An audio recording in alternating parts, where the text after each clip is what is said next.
우리 좌우에 계신 분들 인사드리겠습니다. 보고 싶었습니다.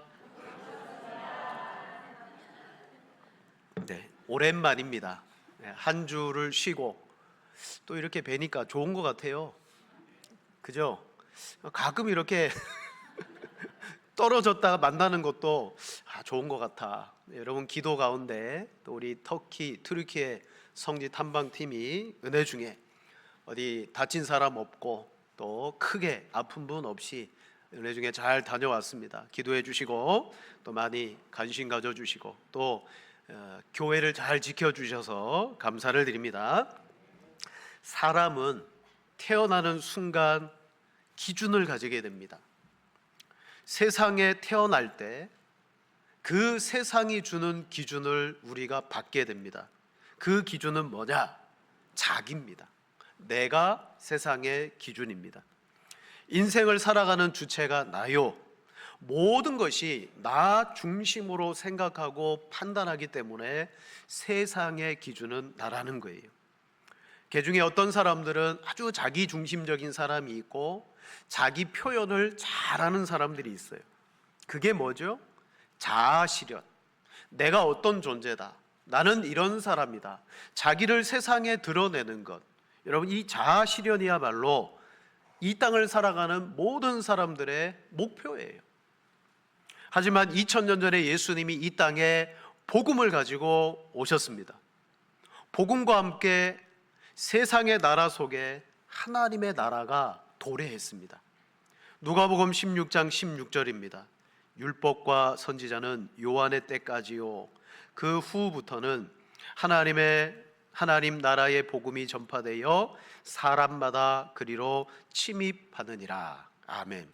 복음과 함께 복음이 전파되어지는 곳에 하나님의 나라가 역사하기 시작했습니다. 자, 죄인으로 태어나서 이 세상의 기준은 나였습니다. 그러나 복음 안에서 하나님의 나라가 만들어지는 순간 그때의 기준은 내가 아닙니다. 여러분, 복음을 믿으셨고 하나님의 나라가 여러분 안에 이루어졌음을 여러분 다 믿는 줄로 압니다. 하지만 육신을 입고 이 땅을 살아갈 동안에 아직까지 우리는 구원이 완성되지 않았습니다.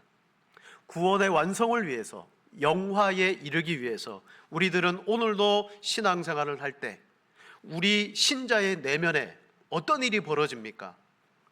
영적 전쟁이 일어나요.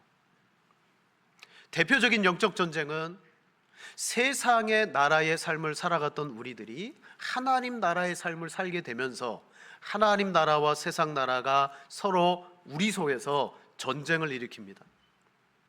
이 영적 전쟁의 전쟁터는 다른 데 있지 않습니다.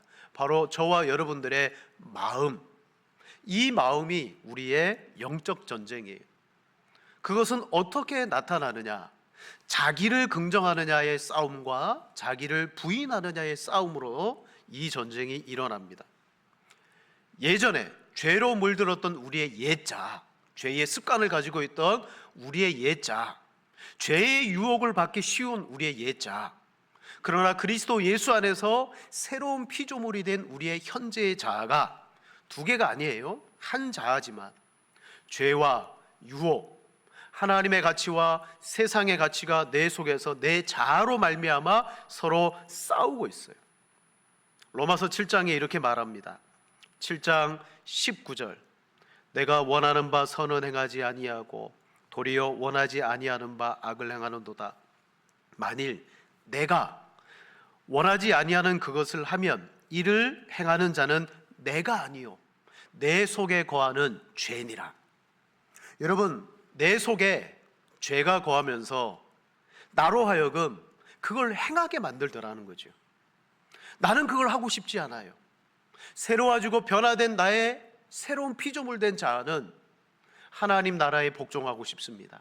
그러나 죄가 유혹을 통해서 우리를 끊임없이 나의 옛자로 자꾸 돌아가게 만들어요. 이것이 우리 안에 일어나고 있는 뭐다? 영적 전쟁이다. 그러므로 참 성도는 예수님을 믿음으로 말미암아 믿음으로 자기를 부인하면서 살아가야 돼요. 이것이 우리에게 주어진 승리입니다. 자, 세상의 기준이 되는 자기, 헬라어로 에고라고 말합니다. 에고. 이 에고의 대표적인 현상이 뭐냐? 자기를 높이려고 하는 현상이 나타납니다. 에고는 높아지려고 합니다. 오늘 본문이 그걸 보여줘요. 제자들이 예수님께 질문합니다. 1절 말씀. 그때에 제자들이 예수께 나와 이르되 천국에서는 누가 크니까? 대단한 질문 같습니다. 천국에서는 누가 큽니까? 여러분, 제자들은요 항상 높아짐에 관심을 가지고 있었어요. 길을 가다가도 우리 중에 누가 제일 높으냐 크냐 다투었습니다. 즉 오늘 이 질문을 하는 의도 역시도 뭐다? 천국에서 과연 내가 어떤 존재로 높아질 수 있을까? 그들의 관심은 높아짐이에요. 여러분, 이 상황은 어떤 상황이죠? 1절 서두에 이렇게 말합니다. 그때의 제자들이, 그때라는 것은 변화선을 경험하고 내려왔던 때입니다. 어쩌면 변화선을 경험했던 베드로와 야고보, 요한, 이 세 사람은 특별한 마음을 가졌을 수 있어요. 우리만이 예수님의 변화된 모습을 보았다. 그래서 제자들 가운데 자신들이 특별하다고 여기는 순간 자기들이 크다라고 생각했을 수 있습니다. 나머지 9명의 제자도 똑같아요. 자신들도 다른 제자들 중에 내가 제일 크겠지라는 마음을 가지고 자기 기준에 이 질문을 예수님께 드렸을 것이라고 생각합니다. 여러분, 사람은 일평생 살아가면서 상당히 많은 에너지를 누가 크냐 그걸 따지는 일에 우리의 세월을 보냅니다. 사업에 가도, 직장에 가도, 학교에 가도 여러분 다 높음을 따지기 시작합니다. 회사에 몇 년 다녔느냐, 직급이 뭐냐, 어떤 훌륭한 일을 했느냐. 가정 안에서도 마찬가지예요. 눈에 보이지 않지만 누가 우리 가정의 실세인가 말다툼합니다. 그 이유는 다 뭐다? 내가 가정에서 더 높다, 자기 기준에 높아지려고 하는 우리의 여러분 죄성 가운데 나오는 모습들입니다. 사회와 정치와 세계 안에서는 권력 다툼이 일어납니다. 비일비재하게 일어납니다. 어디에서나 서열을 따집니다. 왜 그럴까요?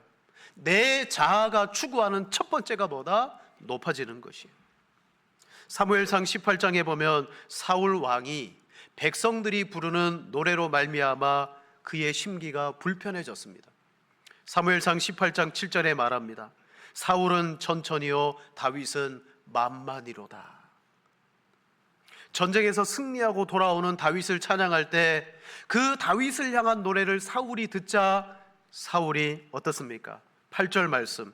사울이 그 말에 불쾌하여 심히 노하여 이르되 다윗에게는 만만을 돌리고 내게는 천천만 돌리니 그가 더 얻을 것이 나라 말고 무엇이냐 하고 그날 후로 사울이 다윗을 주목하더라. 아멘. 다윗이 백성들로부터 높아지기 시작하자 사울의 자기 에고가 충동을 일으키는 거예요.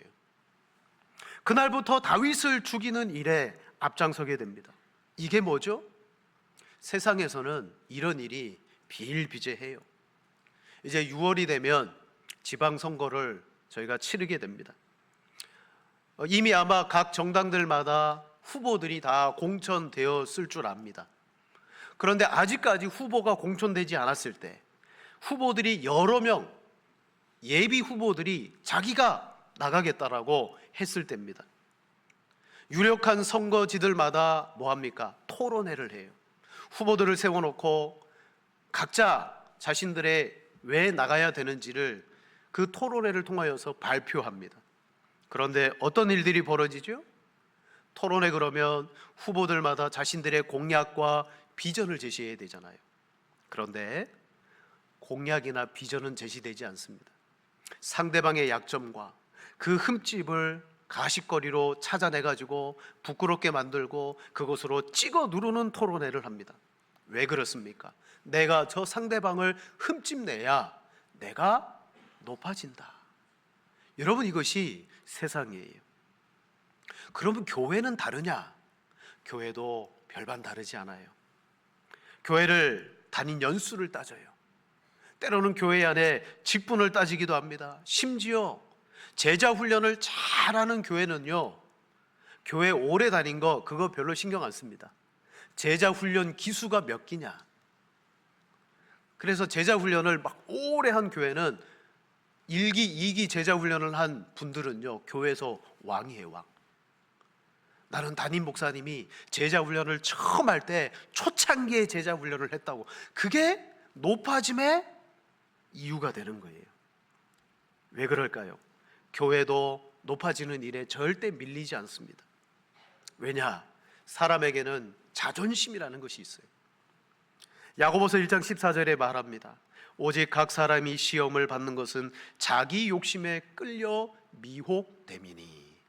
자기 욕심, 내가 높아지고 싶어하는 이 마음의 충동으로 말미암아 뭐 교회 바깥에 있든지 교회 안에 있든지 내가 높아져야 된다는 것이죠. 바로 주목받고 싶고 높이 오르는 것이 죄인들의 욕구이고 본능이에요. 실제로 여러분 높이 올라가 보면요, 쾌감이 있어요. 그리고 아랫 사람들이 자기를 이렇게 우러러 봐주고 높여주는, 떠받들여주는 그 뭐가 있습니까? 즐거움이 있어요. 그래서 사람들은 그 희열을 느끼기 위해서 높이 올라가려고 합니다. 그런데 한번 생각해 보세요. 반드시 높이 올라간 사람은 떨어질 날이 있습니다. 높이 올라갈수록 떨어졌을 때의 충격은 이루 말할 수가 없는 거예요. 절망적인 충격을 맛보게 될 겁니다. 반면 낮은 자리에 있었습니다. 자신은 높이 올라가려고 하지 않습니다. 그런 사람은 떨어질 이유도 없는 거예요. 사울 왕은 높은 곳에 있었어요. 자기가 왕이었어요. 그러나 어느 날 다윗으로 인하여 자기의 높은 자리가 위협을 받기 시작하자 사울 왕은 사람이 변하기 시작했습니다. 폭력적으로 바뀌었습니다. 잔인해지기 시작했습니다. 그게 뭐죠? 그게 절망이라는 거예요. 그게 떨어짐입니다. 사랑하는 여러분, 내가 스스로 높이 올라가고자 하는 그 마음은 누구의 마음일까요? 하나님의 마음일까요? 예수님의 마음일까요? 마귀의 마음일까요? 그것은 마귀의 속성을 담는 것입니다. 마귀는 스스로 높아지려고 합니다. 자, 우리 요한복음 8장 44절을 같이 한번 읽겠습니다. 너희는, 요한복음 8장 44절 함께 봅니다. 너희는 너희 아비 마귀에게서 났으니 너희 아비의 욕심대로 너희도 행하고자. 아멘. 너희는 너희 아비 마귀에게서 났으니 너희 아비의 욕심대로 너희도 행하고자 함이라. 제자들은 지금까지 저마다 주님을 잘 섬긴다고 했습니다. 그런데 그 섬김의 동기가 어디에 있었느냐? 모두가 다 자기가 첫째가 되고 싶었어요. 그래서 경쟁적으로 섬겼습니다. 어디를 가든지 길 가다가도 자기들끼리 우리 중에 누가 높으냐? 그걸 따졌어요. 오늘 우리는 1절에 이 제자들의 질문을 통하여 나 자신을 돌아봐야 합니다. 나 자신을, 나는 높음에 관심이 있는가? 낮아짐에 관심이 있는가? 이때 이 질문을 들으신 예수님은 제자들 앞에 한 퍼포먼스를 보여주십니다. 먼저 어린아이를 하나 불러 세워 놓으십니다. 2절에 예수께서 한 어린아이를 불러 그들 가운데 세우시고 라고 말했어요. 평행 본문이 되는 마가복음에서는 뭐라고 말하느냐? 한 어린아이를 세우시고 안으시사, 안아주셨대요. 그리고 제자들에게 말씀하셨어요. 여러분, 이 예수님 당시에 어린아이를 그냥 이렇게 안아주는 것은 상당히 낯선 풍경입니다. 오늘날로 보면 이해가 안 되죠. 어린아이를 안아주는 것이 낯설다고요? 낯섭니다. 제가 이번에 튀르키예에 갔는데 뭐 구경거리가 많죠. 볼거리가 많아요. 그 중에 그 나라의 아기들을 아주 유심히 봤어요. 여러분, 아기들은 다 예뻐요. 너무 예뻐요. 그래서 이렇게 아기들이 지나가면 일부러 가서 그 아기를 이렇게 예쁘다고 하고 아는 척 해줘요. 사랑스러운 눈길로 바라보고 볼도 이렇게 만져주고 쓰다듬어 주면 그 어떤 부모도 웃지 않는 부모가 없어요. 자기 아이를 예뻐해주고, 누렇게 생긴 사람이 와가지고 자기 아이를 이렇게 만져주니까 싫을 법한데 다 좋아해요. 오늘날은 아기들을 기뻐합니다. 하지만 예수님 당시는요, 어린아이를 귀중히 여기는 문화가 결코 아니에요. 대표적으로 오병이어의 기적을 설명할 때 그 떡과 물고기를 먹은 사람들을 계수하는 계수 속에 남자만 세고 어린아이와 여자는 빼놓더라는 거예요. 왜 그럴까요? 그 당시에 여자와 어린아이는요, 무시했다는 거예요. 취급을 안 했어요. 마태복음 19장 13절에 말합니다. 그때에 사람들이 예수께서 안수하고 기도해 주심을 바라고 어린아이들을 데리고 오매 제자들이 꾸짖거늘. 여러분, 제자들이 어린아이들을 꾸짖는 것은 이거 이상한 일이 아니에요. 이 아이들은 아예 이 시대는 무시했던 존재이기 때문에 어른들에게 오는 것 자체가 이건 문제인 거예요. 그래서 꾸짖었어요. 하지만 예수님은 14절에 말합니다. 예수께서 이르시되 어린아이들을 용납하고. 여러분, 제자들은 당연히 어린아이들을 꾸짖습니다. 하지만 예수님은 이제 어린아이를 제자들 앞에 세워놓고 강력한 메시지를 전합니다. 우리 본문 3절 4절을 함께 읽겠습니다. 이르시되 진실로 너희에게 이르노니 너희가 돌이켜 어린아이들과 같이 되지 아니하면 결탄코 천국에 들어가지 못하리라. 그러므로 누구든지 이 어린아이와 같이 자기를 낮추는 사람이 천국에서 큰 자니라. 아멘. 어린아이를 통하여 천국을 예수님이 보여주십니다. 천국은 어떤 나라입니까? 큰 사람이 들어가는 나라가 아니에요. 천국은 큰 자의 나라가 아니라 어린아이와 같이 작은 자, 낮은 자의 나라라고 예수님이 말씀하세요. 천국은 그런 나라입니다. 하지만 우리가 살아가는 이 세상의 나라들을 보세요. 자, 미국. 한때는요, 아메리칸 드림 그래가지고 미국에 가면 기회가 있었어요. 자유가 있었어요. 미국에 가면요, 꿈이 이루어졌어요. 그래서 상당히 많은 사람들이 미국으로 갔어요.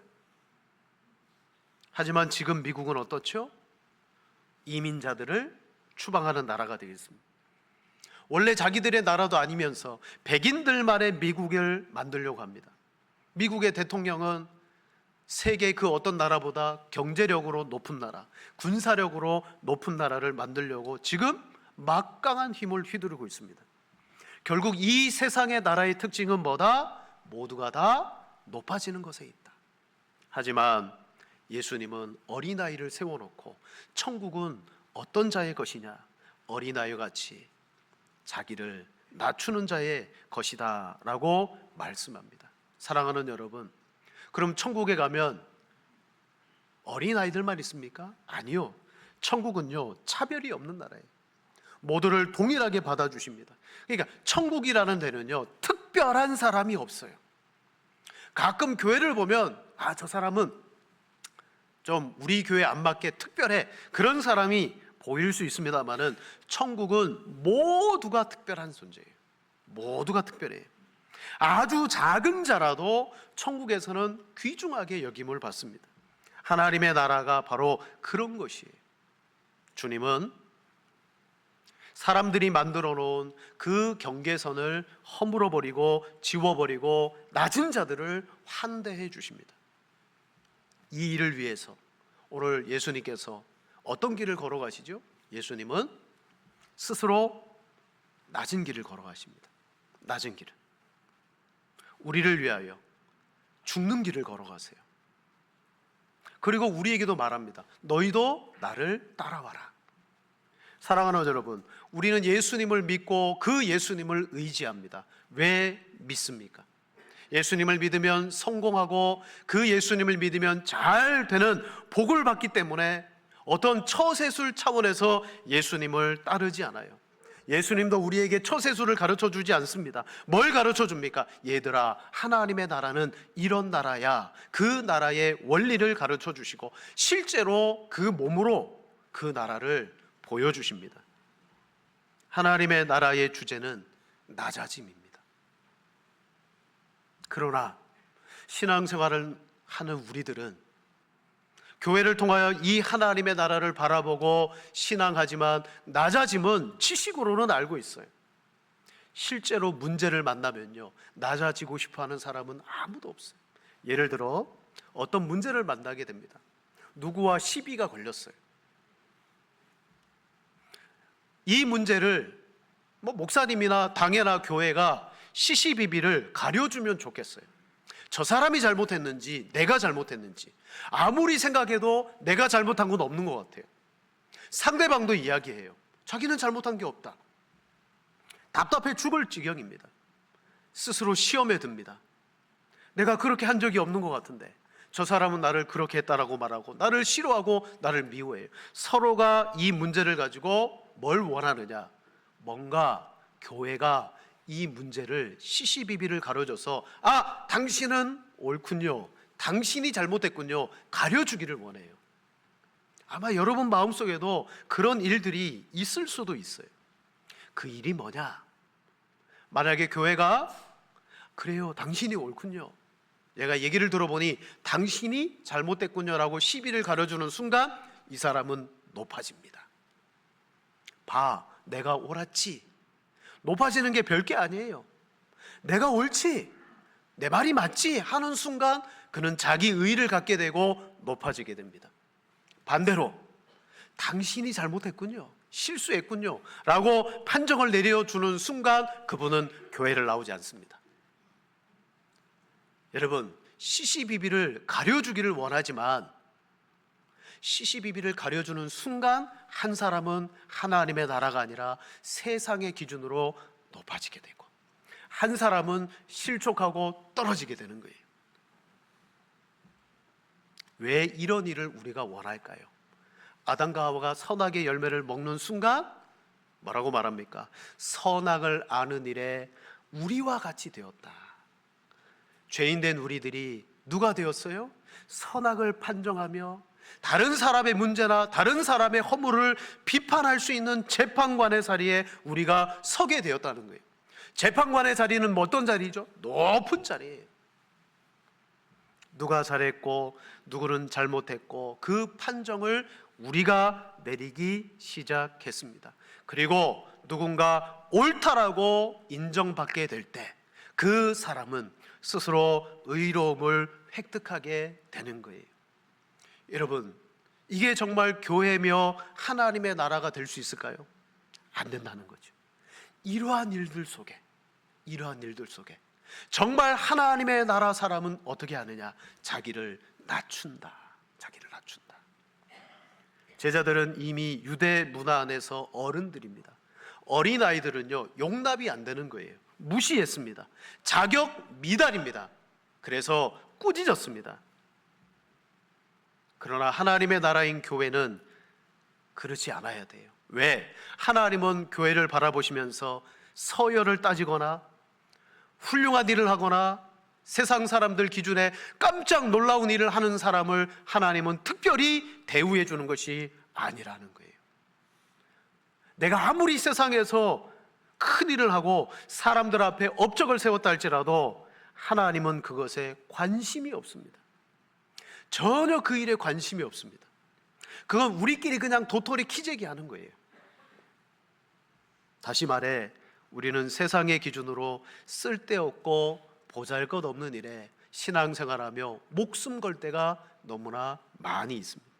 자, 그러면 우리 예수님은 어디에 관심을 가지십니까? 다른 데 없습니다. 높아짐이 아니라 낮아짐에 관심을 갖고 계십니다. 그것도 내가 할 수 있는 범위의 낮아짐이 아니에요. 어린아이들을 딱 세워놓았어요. 얘는 사람으로 취급을 못 받는 거예요. 무슨 말입니까? 내가 더 이상 내려갈 수 없을 정도의 낮아짐을 주님은 우리에게 원하시는 줄로 믿습니다. 바로 3절 4절 말씀이 그런 겁니다. 너희가 돌이켜 어린 아이들과 같이 되지 아니하면 결탄코 천국에 들어가지 못하리라. 그러므로 누구든지 이 어린아이와 같이 자기를 낮추는 사람이 천국에서 큰 자니라. 아멘. 제자들은 수시로 나누었던 주제가 뭐죠? 우리 중에 누가 제일 크지? 그걸 나눴어요. 하지만 예수님은 수시로 제자들에게 나누었던 것이 뭡니까? 인자는 낮아지게 될 것이다. 인자는 고통당하여 죽임을 당하게 될 것이다.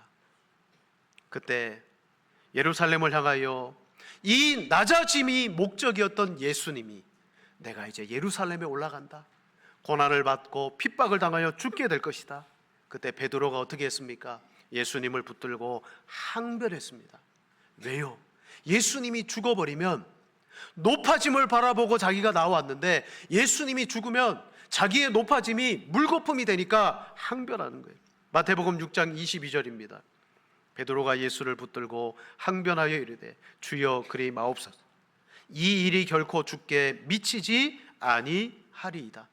그러자 예수님이 베드로를 향해 이렇게 말합니다. 23절, 베드로에게 이르시되 사탄아 내 뒤로 물러가라, 너는 나를 넘어지게 하는 자로다. 내가 하나님의 일을 생각하지 아니하고 도리어 사람의 일을 생각하는도다 하시고. 아멘. 순간 베드로가 무엇이 되었어요? 마귀가 된 거예요. 마귀는 뭘 한다고요? 높아지기를 원한다는 거죠. 사랑하는 성도 여러분, 높아지고자 하는 마음을 가지면 마귀에게 이용될 가능성이 높습니다. 높아지면 교만해집니다. 높아지려고 가다가 떨어지면 어떻게 됩니까? 남을 미워하게 되고요, 스스로 상심하게 되고요. 이 높아지려고 하는 마음 자체가 유혹인 거예요. 그래서 내가 높아지려고 할 때 한번 생각하십시오. 내가 마귀와 한통속이 되는구나. 내가 마귀의 무릎 앞에, 유혹 앞에 무릎을 꿇는구나. 마귀는 높아지라고 유혹합니다. 그러나 높아지려고 하는 자는 결코 높아지지 않습니다. 이게 하나님이 만들어 놓으신 법칙이요 원리입니다. 높아지려고 하면 낮아질 것이고, 반대로 낮아지고자 하면 그 사람은 높아질 것입니다. 이게 하나님의 나라의 법칙입니다. 아담은 하나님과 같이 높아지려고 했다가 죄인으로 추락하고 말았습니다. 오늘 예수님이 우리에게 이걸 말하는 거예요.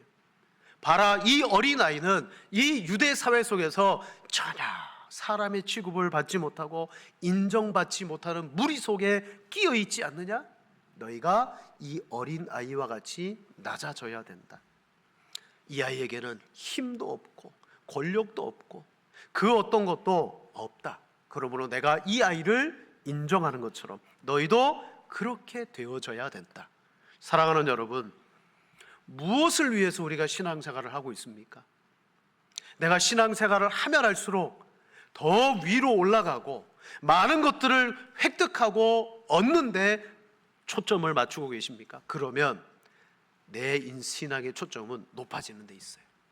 반대로 신앙생활을 하면 할수록 내가 더 손해보고 내가 더 낮아지고 내 자아가 깨어지고, 여러분, 하나님께서 내 존재가 죽어질 때에 나를 높여주시는 역사가 일어날 것이라고 분명히 말씀합니다. 사도행전 5장에 보면 사도들이 공회에 잡혀갑니다. 예수님을 전파한 일로 채찍을 맞고 여러분 곤욕을 당하고 돌아옵니다. 그때 성경은 이렇게 말합니다. 사도행전 5장 41절에 사도들은 그 이름을 위하여 능력받는 일에 합당한 자로 여기심을 기뻐하면서 공회 앞을 떠나니라. 아멘. 자신들이 예수님으로 말미암아 능력당하는 것을 어떻게 여겼다? 합당하게 여겼다. 과거의 제자들과 완전히 달라졌어요. 이게 하나님의 나라로구나. 내가 살려고 하고 내가 높아지려고 할수록 내가 살기도 하고 높아지기도 하겠지만 이것은 주님의 나라에 합당하지 않은 일이구나. 제자들은 십자가와 부활을 경험하며 뭘 만났습니까? 사랑하는 여러분, 복음을 만난 줄로 믿습니다. 복음을 가지고 있는 사람은요 어떻습니까? 이 복음을 믿고 살아가는 사람은 복음이 주는 능력 안에 살아가게 됩니다. 복음은 우리로 하여금 세상에서 잘 되라고 말하지 않습니다. 복음은 우리로 세상과 다르게 살라고 말씀합니다. 우리는 하나님의 자녀가 되었습니다. 여러분, 저와 여러분들이 어린아이가 되어져야 되는데 어떻게 어린아이가 되어질 수 있느냐? 그것은 하나님의 나라 그 복음을 여러분 값지게 믿고 그 복음을 의지하는 길밖에 없습니다. 복음을 통하여 나의 신분을 확인합니다. 복음을 통해서 내가 더 이상 바랄 것이 없는 충분한 하나님의 자녀로구나, 하나님의 백성이로구나, 이 확신과 믿음이 있을 때에 누가 뭐라 그러든, 누가 나를 밟고 나를 낮추든, 그래, 복음이 있는데 내가 아무리 세상에서 낮춘다 한들 내가 낮춰지겠느냐? 그렇지 않다. 내가 기준이 되고 내가 살아있으면요, 누군가 나를 밟고 나를 낮추면요, 우리는 견딜 수 없어요. 내 마음속에 여러분 고통이 일어납니다. 하지만 복음으로 우리에게 주신 정체성은 뭐죠? 이제 이 땅에서 우리는 오르고 내리는 개념이 없어요. 우리는 하나님의 자녀입니다. 그리스도인입니다. 성도입니다. 누가 나를 높여준다고 높여지는 존재가 아닙니다. 누가 나를 깎아내린다고 나는 깎아내려질 수 있는 그런 존재가 아니라는 거예요. 저와 여러분은 이 세상에서 이미 그리스도인이다 라고 말하면 세상 사람들은 별로 취급하지 않습니다. 그런 무시를 받아도 그래, 내가 이렇게 대우받는 것이 합당한 것이지, 그 앞에 내 존재를 드러내고 내가 내 인생을 광내려고 하면 안 되겠지. 그래, 복음 안에서 정말 그리스도만 드러나게 해야 되겠다. 그렇게 살아갈 때 여러분이 어린아이와 같은, 세상에서 무시당하고 세상에서 없는 것 같은 존재지만 천국에서 여러분 큰 자가 되는 역사가 일어나게 될 줄로 믿습니다. 복음이 여러분의 기준이 되시기를 바랍니다. 복음이 여러분의 생명이 되셔서 이전에 그리스도 외에 내가 자랑하던 것을 바울은 배설물로 여겼다 그랬어요. 예수 그리스도만이 나의 보배가 되는 것처럼 예수님이 여러분 속에 능력이 되실 때 여러분 어디에서든 정말 어린아이와 같이 낮은 자의 삶을 살아가실 줄로 믿습니다. 그러한 성도가 되어지시기를 주님의 이름으로 축원을 드립니다.